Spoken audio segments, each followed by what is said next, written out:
ফুটকা এখন আসলে কেন? তোমার দাদা এখনো বেরোয়নি, লুকিয়ে যাও। নন্দিনী আমি গেলাম। এ দেখো, প্রত্যেকদিন কলকাতা থেকে কাজ করে আসতে তোমার কষ্ট হয়, সপ্তাহে একদিন করে আসবে। সপ্তাহে একদিন করে আসতেও আমার কষ্ট হবে, মাসে একদিন করে আসলে হবে না নন্দিনী? আচ্ছা ঠিক আছে, খুব ভালো খুব ভালো, যাও। ঠিক আছে আমি কিন্তু গেলাম। টাটা। এই ফটকা বেরিয়ে এসো। হ্যালো ফটকা, তুমি আর আজকাল আসছো না কেন? না বৌদি, আমি এখন ভালো হয়ে গেছি, বউকে নিয়ে কলকাতায় চলে এসেছি।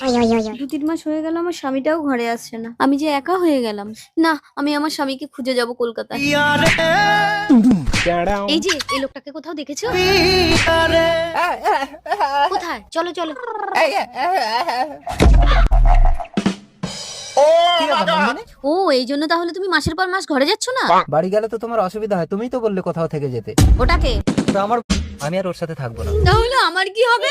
আমি এই বাড়ির মালিক, ওরা আমার বাড়িতে ভাড়া থাকে। তুমি কি আমার বাড়িতে বাসন মাজা? আমি আর ওর সাথে থাকবো না। তাহলে আমার কি হবে? আমি এই বাড়ির মালিক, ওরা আমার বাড়িতে ভাড়া থাকে। তুমি কি আমার বাড়িতে বাসন